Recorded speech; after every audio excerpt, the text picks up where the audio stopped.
Good afternoon, Manila Bay, Dolomite Beach po tayo ngayong araw, Thursday. Yes, Thursday, at ngayon ay January 30, 2025. So nandito tayo ngayon sa dalampasigan ng Dolomite Beach na kung saan ay ito nga po, ewan ko kung anong klaseng lamang dagat yan. So nagpapakita na naman sila dahil nga po ay ang linaw ng dagat. Yes. Ang linaw ng dagat, ang linaw ng dalampasigan. At pag ganito na napakalinaw ay talaga naman naglilipana na naman yung mga isda dahil ang mga ibon nagkakagulo na naman po sila. Ayan, dito sa may unahan, oh. At yung nakaraang linggo nga, meron tayong nakuhanan dito na talaga namang yung ating mga maliliit na mga mangingisda ay nandito sila na yun ay bawal po talaga manguha ng lamang dagat, lalong-lalo na mismo dito sa may tapat ng Dolomite Beach. Ayan po ay pinagbabawal po. So maraming salamat sa ating mga Manila Bay Warriors, Stero Rangers ng DNR, MMDA, DPS Mandaragat, doon po sa Manila Yacht Club. Ito ang madami, itong mga seaweed na yan. Ayan ay ano, ayan ay masarap daw po yan. Ano to kilawin or salad, ginagawang salad yung seaweed na yan.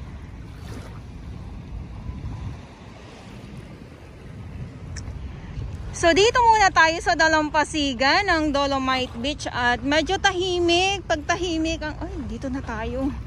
Kasi nga po ang ang mga ibon nandito na sila, nagkakandarapa na naman sila dumagit.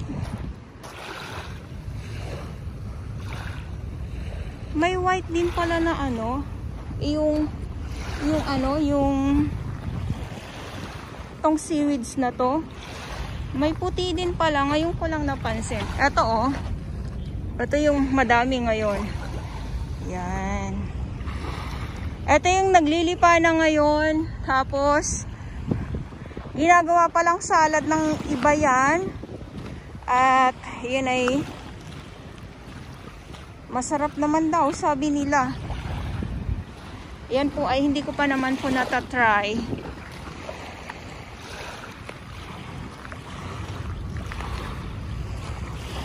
Ang dami. Ayan, oh.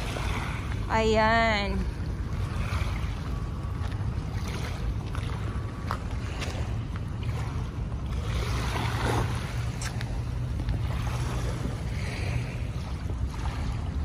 Good afternoon po sa inyong lahat at sa mga baguhan. Yes, welcome sa channel ni Miss Jelani Torabas. Mahalin niyo po ako ng buong buo. Yun ay hindi galing sa ilong ng Singaw, Garasubuan. At ano ko lang tong mga ibon nga to dahil sobrang dami na naman po. Saglit lang po ha.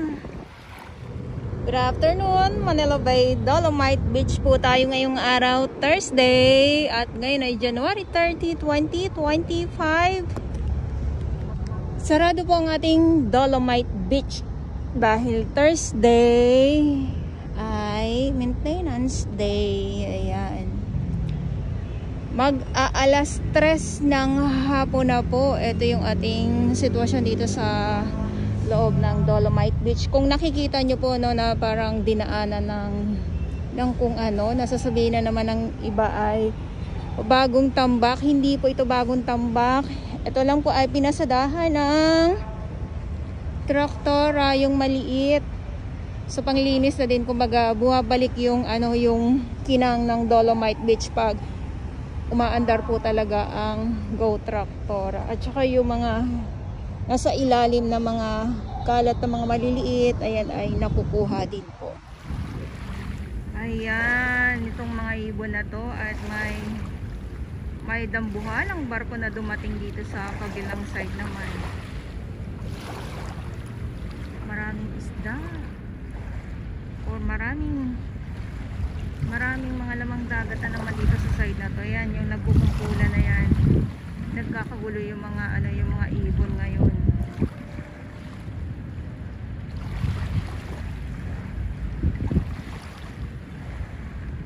Ayan oh. Ang dami nila.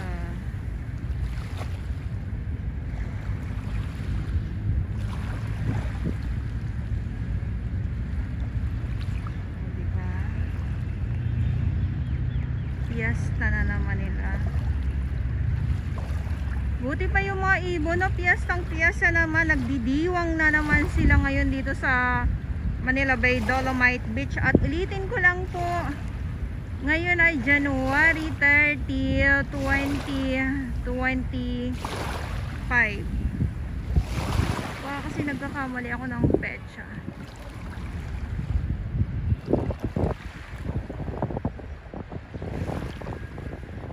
Sige pa. Dito talaga sa ano na to, sobrang dami. Kasi nung nakarang ganun din eh. Yan na, dami dyan. Hala, sige.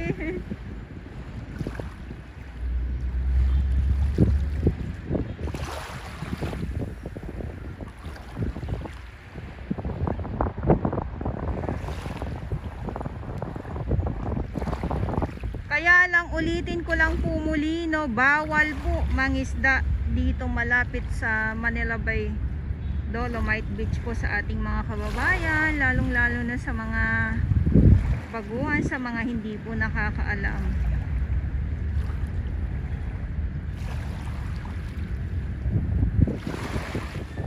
Lakad po tayo simula dito sa 1 at pupunta tayo sa pupunta tayo sa 2 ng Dolomite Beach po. Ayan, so dito tayo muna sa Dalampasigan.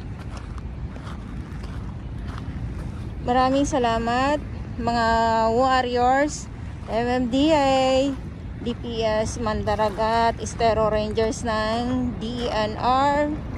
Sila yung mga naglilinis araw-araw. Kaya ko po yan binabanggit dahil sila yung nandito araw-araw, okay? Daming mga seaweeds